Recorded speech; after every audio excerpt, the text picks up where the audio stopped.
पिछली श्रृंखला में हमने देखा कि कवि जो है वह अपने बीते दिनों की याद कर रहा है। अब रात बीत चुकी है, सूर्योदय होने वाला है और वैसी स्थिति में कवि जो है अब चांद तारों से बात करने की बजाय अब अपने बीते दिनों की याद कर रहा है। और तब उसको लग रहा है कि जीवन में अवसर मुझे भी मिला था, लेकिन मैंने उसको समझ नहीं पाया।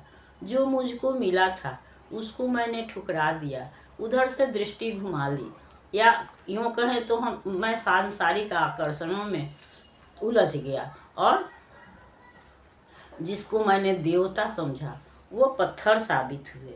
सत्य मेरे जीवन में आया था, खुशी मेरे जीवन में आई थी, लेकिन मैं उसको देख नहीं पाया, उसको समझ नहीं पाया।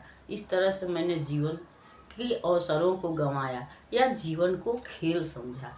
हमको जितना मिल रहा था, हमको अनमोल सुख, बहुत सारा सुख मिल रहा था, लेकिन मैंने उसको स्वीकार नहीं करके, उससे मुंह फेर करके पीड़ा को निमंत्रण दिया। जो हम अपना अवसर गंवाते हैं तो फिर हम अपने लिए दुख ही खरीदते हैं। और कवि के साथ भी ऐसा ही हुआ है। हालांकि कवि के साथ नियति ने उपहास किया है, नियति ने उसका अवसर छीना है। लेकिन अब ऐसा भी होता है कि जब कभी कभी हम दुखी होते हैं तो सारा दोष हम अपने आप को ही देते हैं, दूसरे को न दे करके स्वयं को देते हैं।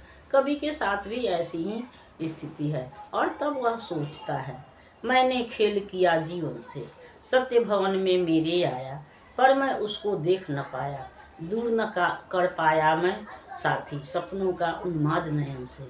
मैंने खेल किया जीवन से, मिलता था बेमोल मुझे सुख, पर मैंने उससे फेरा मुख। मैं खरीद बैठा पीरा को यौवन के चिर संचित धन से। मैंने खेल किया जीवन थे बैठे भगवान हृदय में, देर हुई मुझको निर्णय में। उन्हें देवता समझा जो थे, कुछ भी अधिक नहीं पावन से। मैंने खेल किया जीवन से, तो मैंने केवल जीवन से खेल किया।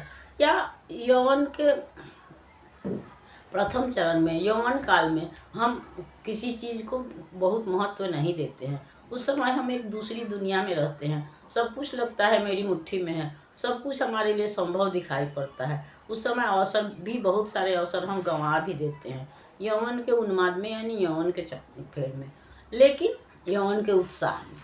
लेकिन जब समय बीत जाता है तो उन्हीं बीते दिनों को याद करके हम दुखी होते हैं या स्वयं को कोसते हैं। कवि के साथ भी वही है।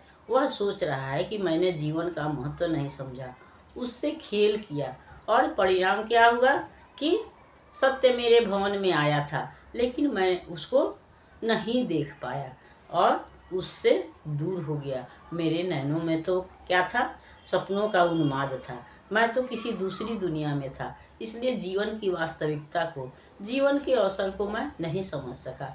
और ऐसा प्रायः होता है कि यौवन के उत्साह में हम कई अवसरों को गंवा देते हैं, सोचते हैं ऐसा मौसम, ऐसा मौका, ऐसा अवसर फिर आएगा, लेकिन वह आता नहीं है। कवि के साथ भी वही स्थिति है।